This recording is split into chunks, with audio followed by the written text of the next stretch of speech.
सती प्रथा का रहस्य, एक खौफनाक इतिहास। रात गहरी हो चली थी। हवाओं में अजीब सी सनसनाहट थी।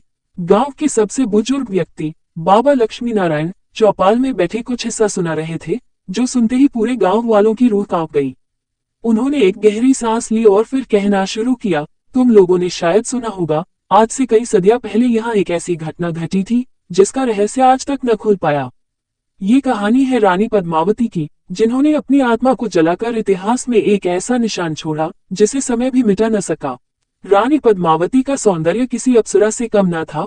उनकी आंखों की चमक में जादू था और हंसी में ऐसा आकर्षण कि जो भी देखे बस उनका दीवाना हो जाए।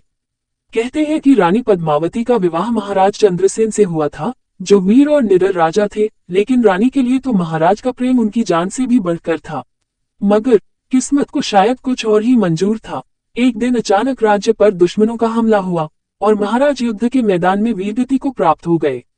खबर सुनते ही जैसे रानी के मन में दर्द का ऐसा तूफान उठा जिसने उनकी दुनिया को ही तहस नहस कर दिया।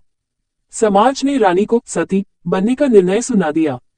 ये सुनकर जैसे उनके चारों ओर अंधेरा छा गया, परंतु रानी के मन में विद्रोह की चिंगारी थी।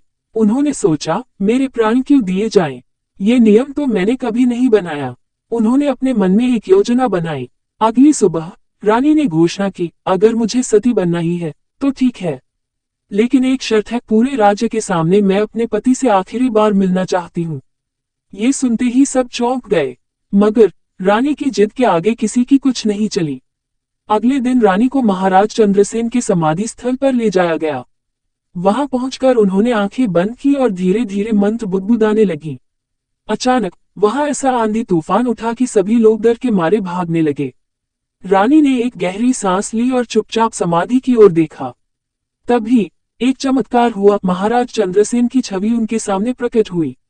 रानी के चेहरे पर एक हल्की मुस्कान आई और उन्होंने कहा, महाराज, मैं आज अपने प्राण त्यागने नहीं, बल्कि समाज को ये दिखाने आई हूँ कि हमारी प्रेम की शक्ति किसी भी रूढ़ी से बढ़कर है। मैं आपकी यादों के सहारे जीऊंगी। रानी ने अपनी साड़ी को अपनी इच्छा से जलाकर समाज के सामने एक नकली सती हो जाने का दिखावा किया और बाद में अपने राज्य से चली गई। कुछ ही दिनों बाद रानी ने एक नई पहचान के साथ दूर किसी दूसरे राज्य में अपना जीवन पुनः शुरू किया और समाज की तर्कों और नियमों से मुक्त होकर अपनी स्वतंत्रता को जीने लगी। उनका एक कदम समाज में एक गहरा संदेश छोड़ गया।